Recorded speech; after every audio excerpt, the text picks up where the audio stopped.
Beginning with an intervention by the Foreign Minister of Iran, Mohammad Javad Zarif. He had expressed his desire to have been together with you in this room, but said that unfortunately protocol did not make it possible.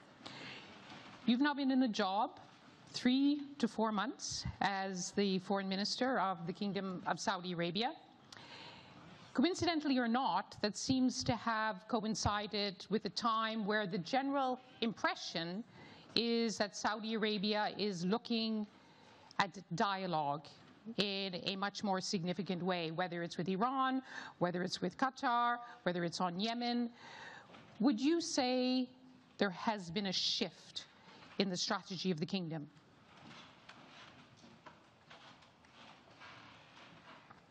No, I wouldn't say that. I think we've always favored dialogue with those that are interested in dialogue that will lead to actual results and actual resolution. Okay, let's take one example.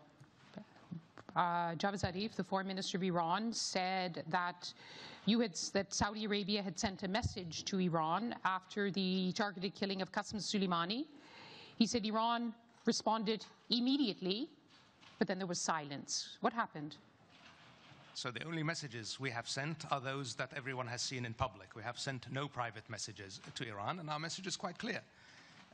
Iran, even before the killing of Qasem Soleimani, Iran attacked our oil facilities. They shot 16 missiles at them, endangering the global economy. Iran has been supplying the Houthis with ballistic missiles and other weapons that have been fired at our civilian cities. So our message to Iran has always been that once they are willing to admit that their regional behavior is the main source of instability and that activities such as firing ballistic missiles at your neighboring states is not contributory to security, then we can discuss the potential of talks. The issues which divide Iran and Saudi Arabia, you know better than most, are on a lot of different levels. There's a very difficult political issues, but then there are the issues of how to minimize the possibility of an accidental confrontation, the risks of war, etc. After the attacks on your oil installations in September, there was an impression that you looked more seriously at trying to find ways to engage, not at the top level, but opening up direct and indirect contacts. Would you say that was the case? Again, I'm going to say the same thing I said. We've always been interested in finding ways to de-escalate the situation in the region. This is not something, this is There was a sense that there was a wake-up call. What happened there was a spectacular attack on your your production facilities. I think you'd agree.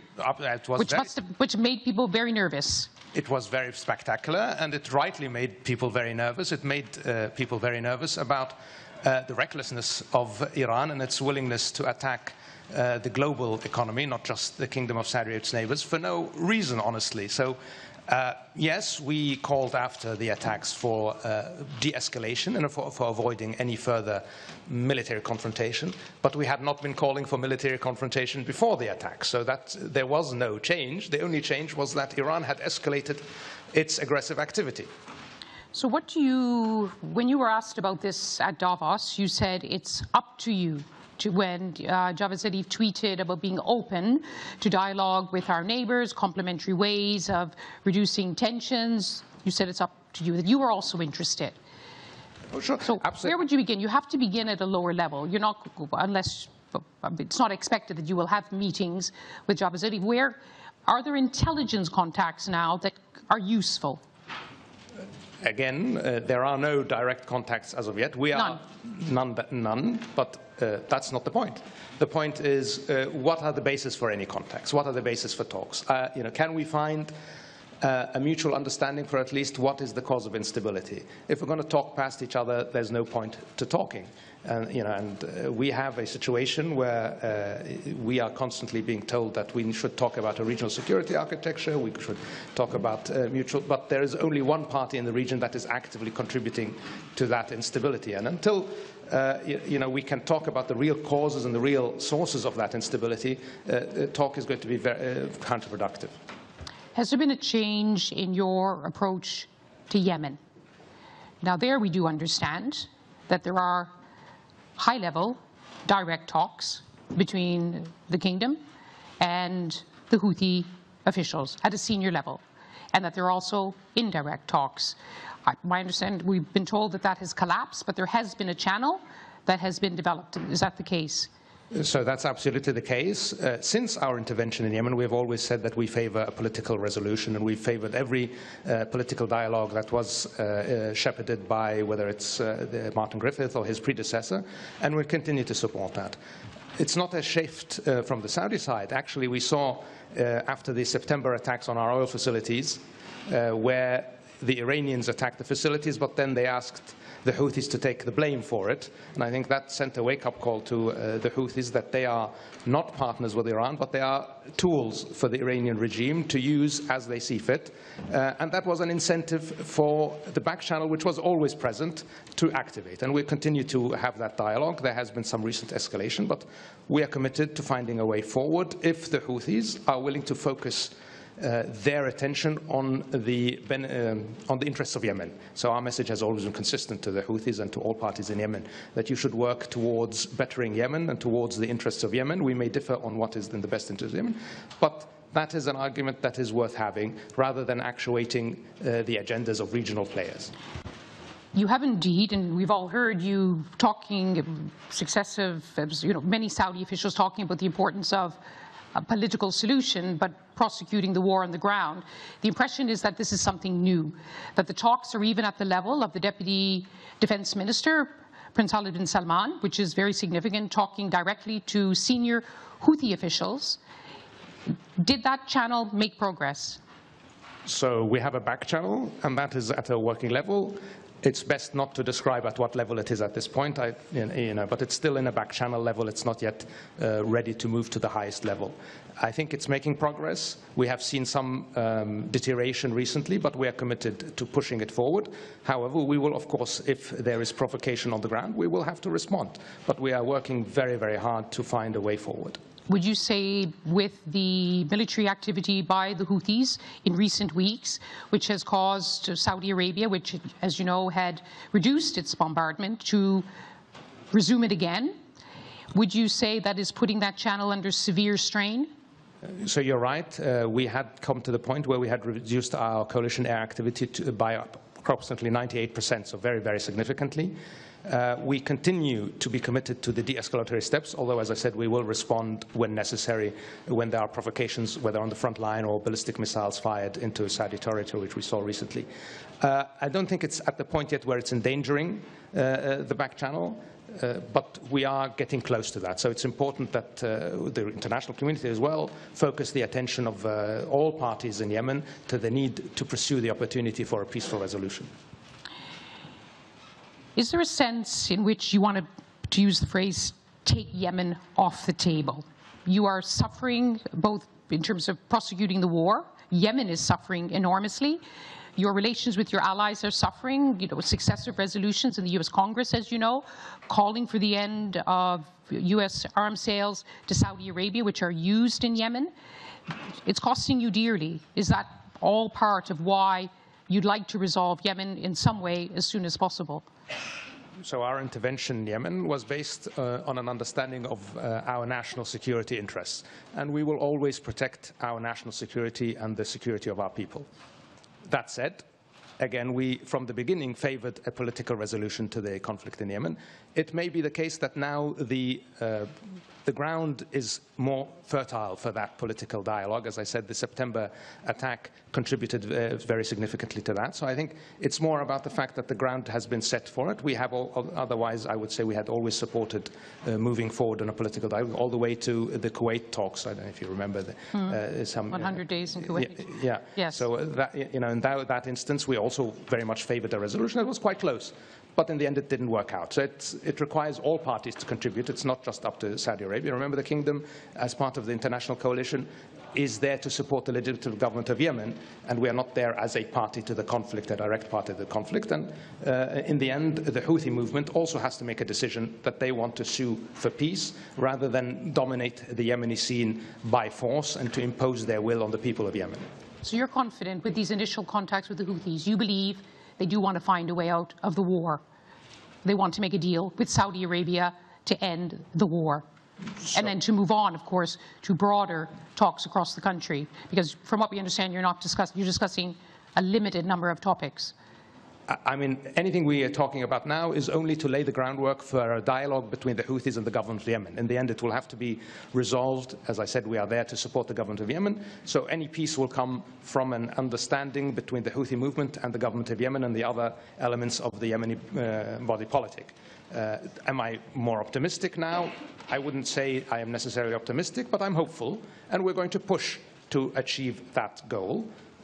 If that works, that's really achieving what we want to achieve.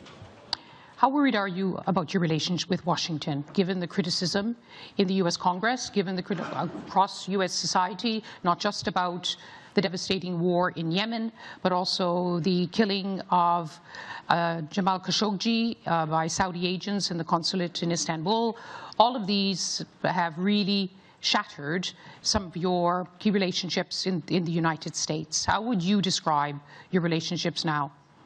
So on the killing of the murder of Jamal Khashoggi, we have taken clear steps to address that, and I think it's only fair that people were shocked and that people had a very negative reaction to that killing. That's really appropriate, and we understand that, and we have taken the necessary steps we feel. Although many say you haven't done enough. That's their opinion, but we have done what we think is necessary and appropriate given the evidence we have received from the Turkish side. We have received very little cooperation in that regard, but in the end, we understand where that reaction came from.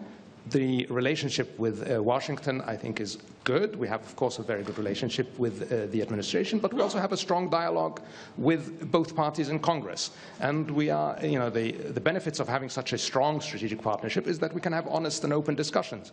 And there will be times when we agree, and there will be times when we disagree. But we will continue to address the very real joint interests that we have and the very real joint benefits that have come out of the long-term relationship that the US and the Kingdom have. And I think my impression, I was just in Washington, actually I came here from Washington, is that there remains a bipartisan understanding of that. And I think that will continue to go forward. And what is your message to Washington when it comes to the fear about an escalation in the Gulf that could affect Saudi Arabia and the region? What is the message? What are you expecting from Washington? So I think we are basically on the same page with the Trump administration. When we have our discussions with the Trump administration, they quite clearly say that they are not interested in a military escalation. And if there is any escalation, it will come from the Iranian side. Of course, the US will react and defend its troops. We will defend ourselves if we have to. We certainly don't want it to get to that, and I think that dialogue is there. And the intent is to push the Iranians to talks and to resolve the concerns, whether it is about the nuclear program or the regional malign activities or the ballistic missile program, through dialogue. And all I can see from the Trump administration is that they are also interested in dialogue. Remember, President Trump was willing to meet with Rouhani in New York during the UNGA. It was President Rouhani who decided not to meet him. Well, it was not that simple. I think they wanted some preparation, and they wanted to know that it would be more than a photo opportunity. But look, just drawing this to a close, we've had one speaker after another talking about the danger in the Gulf region because of these unresolved tensions. How would you describe now this moment in terms of the atmosphere in the region? I think there is still tension and there is still danger, but we have to work to mitigate that, and one way is for the international community to stand together. We were actually gratified that after the September attacks, for instance, the Europeans took a very strong position to condemn Iran's role in that, and I think sending a clear signal to Iran that no escalation is necessary is important. But I'd also like to point out that there are some positive signs in the region, whether it's for us in the Kingdom, where we have Vision 2030 moving forward, where we have, if you look at the domestic scene, if you look at the really re-energizing of the economy, of the society, all of these things, there are things that are happening positively. Also, we can look regionally. If you look at the transition in Sudan, for instance, that's something that's very successful. So it's not all tension and negativity in the region. There are also some positive signs, and we should build on those and not just focus on the risks and the dangers. And indeed, because you are now heading the G20, you will be hosting G20 members in Riyadh in November. Perhaps we could use the opportunity of the Munich Security Forum to ask you, what else can we expect from the kingdom? There are many who say, well, if you want to really have this privilege of hosting G20, there should also be progress in civil and political liberties in Saudi Arabia. The jailing of dissidents, the arbitrary arrest, is there going to be action on that as well? So we're very proud of the opportunity to host the G20. We have a very ambitious agenda, which is all about addressing the concerns of the global community and offering access and opportunity and taking advantage of the opportunities of the 21st century and offering access that to all, whether it's climate change, empowerment, all of these things. So I think people will get a very, very positive impression when they visit Riyadh. One of the important things is that we think that we estimate there are about 50,000 people going to visit the kingdom as part of the preparations for the G20, and I think it's very important that they come and judge for themselves what progress we have been making on many fronts, whether it is the empowerment of women, whether it's the access to the workforce, whether it's access to opportunities for all of these things. It's very, it's a great opportunity on the issues you mentioned. These are domestic issues that we work on and we improve. When there are court cases, that's up to the courts, and we should let the courts decide. And as we have seen with women's rights, these are issues that we will address at a pace that suits our society. Yes, well, we've all seen the dramatic changes when it comes to liberties, certain liberties in Saudi Arabia, but I think many would want, most of all, your citizens to see equal progress in other ways as well when it comes to civil liberties and the freedom of activists to be able to, like the activists who are in prison now. Anybody who is in jail has been charged with a crime according to our laws, and people in the kingdom will have to abide by the laws. This is the same everywhere. And if there is a need to change with the laws, this is a dialogue we will have internally. Prince Faisal, thank you very much. We could speak for a lot longer, but I think we should all thank you for joining us here in Munich. Thank you.